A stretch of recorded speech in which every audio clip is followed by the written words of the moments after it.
Tayari nyuma yuko Ashton yemereye Kagaragara ko agomba kumwuzuriza miliyoni y'abafollowers mu gihe gitoya, ahisemo a collaboration aka kanya ubu tuvugana.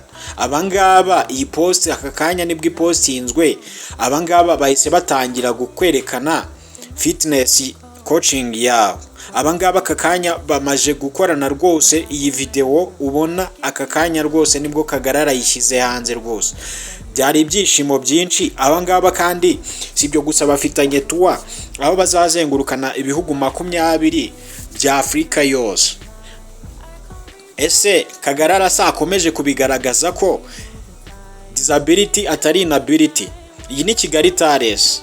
Sibyo gusa kandi ikindi wamenya nuko uyu Ashton Small no kuvuga Kagaragara yamaje kwemeranya n'uyu nguyu ko agomba kuva mu ishuri hanyuma agashinga ishuri rye rya fitness, hanyuma akamotivisi yose.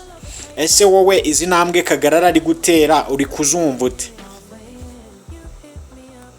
Cyo wamenya kuri Ashton yatangiriye gukora siporo akina football, no kuvuga American football ku ishuri aho yigaga. Gusa ibingibi yaje kubireka yigira mu bya fitness, yaje gukora akazi ka fitness hanyuma akajya akora video ntoya, no kuvuga uturirizi akipostingira kuri Instagram. Sibyo gusa kandi yahise atangira gukora video zerekana akamenyero ke kadasanzwe, no kuvuga daily habit, hanyuma abantu baza kuzikunda cyane, nibwo yaje kujya viral, biza kurangira abaye icyamamare. Ibingibi bimuhesha amafaranga menshi cyane ko byaje gutuma ubuzima bwe buhinduka. Ese Kagaragara nuko bizagenda? Iyi ni Kigali Tales.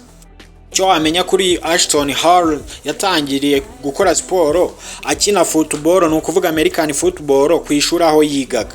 Gusa ibingibi yaje kubireka yigira mu bya fitness, yaje gukora akazi ka fitness hanyuma akajya akora